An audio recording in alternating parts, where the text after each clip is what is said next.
क्या आप यकीन करेंगे कि एक शहजादी सिर्फ एक चिड़िया को कैद करने की ख्वाहिश में खुद कैद हो गई।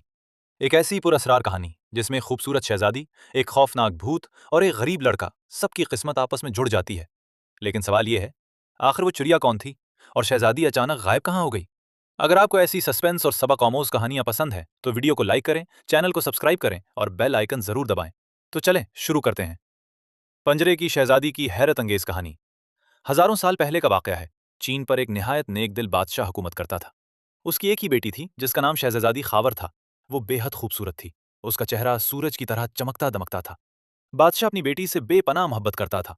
शहजादी खावर को बचपन ही से फूलों से बहुत लगाव था। वो हर वक्त अपने महल के खूबसूरत बाग में कुल्लियों और फूलों के दरमियान खेलती रहती थी। रंग बरंगी तितलियां और चहचहाती चिड़ियां उसे बहुत पसंद थीं। एक दिन वो बाग में सैर कर रही थी कि अचानक उसकी नजर एक निहायत खूबसूरत नन्ही मनी चिड़िया पर पड़ी। वो गुलाब की टहनी पर फुदक रही थी। उसके रंग इतने दिलकश थे कि शहजादी उसे देखती ही रह गई। शहजादी के दिल में ख्याल आया कि काश वो इस चिड़िया को पकड़कर अपने पास रख ले। वो फौरन उसकी तरफ बढ़ी, मगर चिड़िया बहुत शरारती थी। जैसे ही शहजादी उसे पकड़ने की कोशिश करती, वो फड़फड़ाकर दूसरी शाख पर जा बैठती। काफी देर तक शहजादी उसके पीछे दौड़ती रही, मगर वो उसे पकड़ ना सकी। आखिरकार गुस्से में आकर उसने जमीन से एक कंकरी उठाई और चिड़िया की तरफ जोर से फेंक दी। कंकरी लगते ही चिड़िया जख्मी होकर फूलों की क्यारी में गिर पड़ी। शहजादी खुशी से उसे पकड़ने के लिए आगे बढ़ी, मगर जैसे ही वो करीब पहुंची, अचानक उसके सामने धुआं सा फैल गया। हर तरफ अंधेरा छा गया। फिर उस धुएं में एक खौफनाक काली शक्ल नमूदार हुई। वो शक्ल इतनी डरावनी थी कि शहजादी खौफ से कांपने लगी। उसी वक्त जोरदार कहकहे की आवाज गूंजी। शहजादी चीख मारी और बेहोश होकर जमीन पर गिर पड़ी। दूर खड़ा माली ये मंजर देख रहा था। वो फौरन भागता हुआ आया और शहजादी को उठाकर महल में ले गया। बादशाह को खबर मिली तो वो फौरन दरबार छोड़कर महल पहुंच गया। मुल्क भर के हकीम और तबीब बुलाए गए, मगर कोई भी शहजादी को होश में न ला सका। रात के वक्त बादशाह परेशानी से शहजादी के बिस्तर के गिर्द टहल रहा था कि अचानक कमरे में एक पुरअसरार आवाज गूंजी। सब यहां से निकल जाओ, वरना शहजादी मर जाएगी। बादशाह अपनी बेटी से बहुत मोहब्बत करता था, इसलिए फौरन कमरे से बाहर निकल आया। सुबह जब बादशाह दोबारा कमरे में दाखिल हुआ तो हैरत से उसकी आंखें खुली की खुली रह गईं। शहजादी गायब थी और उसकी जगह एक खूबसूरत चिड़िया बैठी हुई थी। बादशाह ने उसे उड़ाने की कोशिश की, मगर वो उड़ी नहीं। बादशाह बहुत परेशान हुआ। उसने अपने वजीर को बुलाया।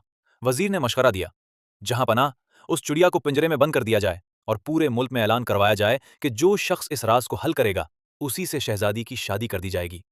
बादशाह ने फौरन पूरे मुल्क में मनादी करवा दी। बहुत से लोग अपनी किस्मत आजमाने आए, मगर कोई भी इस राज को ना समझ सका। इसी मुल्क के एक दूर दराज गांव में शरीफ नाम का एक गरीब मगर मेहनती लड़का रहता था। उसने बड़ी मेहनत से तालीम हासिल की थी। वो निहायत बाअखलाक और नेक दिल था। जब उसने शहजादी के बारे में सुना तो उसके दिल में ख्वाहिश पैदा हुई कि वो उस राज को हल करे और शहजादी को वापस ले आए।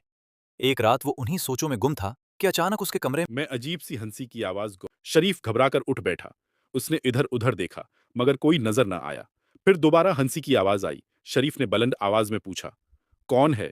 आवाज आई, मैं हूं।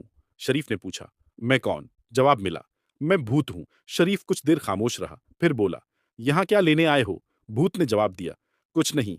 शरीफ ने सुकून से कहा, तो फिर आराम से बैठ जाओ, मुझे सोने दो। ये सुनकर भूत हैरान रह गया। वो पहली बार किसी ऐसे इंसान से मिला था जो उससे डरा नहीं था। अचानक एक नन्हा सा बोना नमा भूत उसके सामने जाहिर हो गया।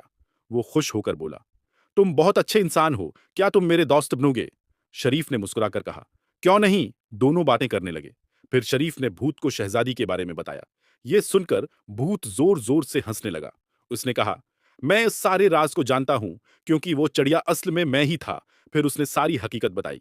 जब शहजादी ने मुझे कनकरी मारी तो मुझे बहुत गुस्सा आया। मैंने अपना असली रूप दिखाया, जिसे देखकर वो बेहोश हो गई। फिर रात को मैं उसे उठाकर समंदर पार एक जजीरे की काल कोठरी में कैद कराया और उसकी जगह एक चिड़िया छोड़ आया। ये सुनकर शरीफ हैरान रह गया। भूत ने उसे एक जादुई अंगूठी और कोठरी की चाबी दी। फिर बोला, अगर रास्ते में कोई भूत तुम्हें रोके तो ये अंगूठी दिखा देना, मगर याद रखना, रास्ता बहुत खतरनाक है। अगले दिन शरीफ बादशाह के पास पहुंचा और सारा हाल बताया। बादशाह को उम्मीद की एक किरण नजर आई। उसने फौरन शरीफ को इजाजत दे दी। शरीफ लंबे सफर पर रवाना हो गया। रास्ते में उसे एक बूढ़ा बाबा मिला। वो भूख से नढाल था। उसने शरीफ से कहा, बेटा, अगर कुछ खाने को हो तो दे दो। शरीफ के पास सिर्फ एक रोटी थी, मगर उसने वो भी बाबा को दे दी। बाबा ने खुश होकर उसे बहुत दुआएं दें। कुछ दूर आगे गया तो उसने देखा कि एक मछली खश्की पर तड़प रही है। शरीफ ने फौरन उसे उठाया और वापस समंदर में छोड़ दिया। मछली ने खुश होकर कहा, तुम बहुत नेक इंसान हो, तुम्हें उसका अज्र जरूर मिलेगा। सफर के दौरान कई खौफनाक भूत शरीफ के सामने आए, मगर उसने जादुई अंगूठी दिखाई तो सब रास्ता छोड़ते गए। आखिरकार वो समंदर पार इस परासरार जजीरे तक पहुंच गया। वहां एक पुरानी टूटी फूटी काल कोठरी खड़ी थी। शरीफ समझ गया कि शहजादी यहीं कैद है। उसने कांपते हाथों से दरवाजा खोला। अंदर पट्टों के बने हुए कालीन पर शहजादी खावर सो रही थी। दरवाजे की आवाज सुनकर वो जाग गई। जब उसने अपने सामने एक इंसान देखा तो खुशी और हैरत से रोने लगी। शरीफ ने उसे तसल्ली दी और कहा, मैं आपको वापस लेने आया हूं, अब आप आजाद हैं। यह सुनकर शहजादी की आंखों में खुशी के आंसू आ गए।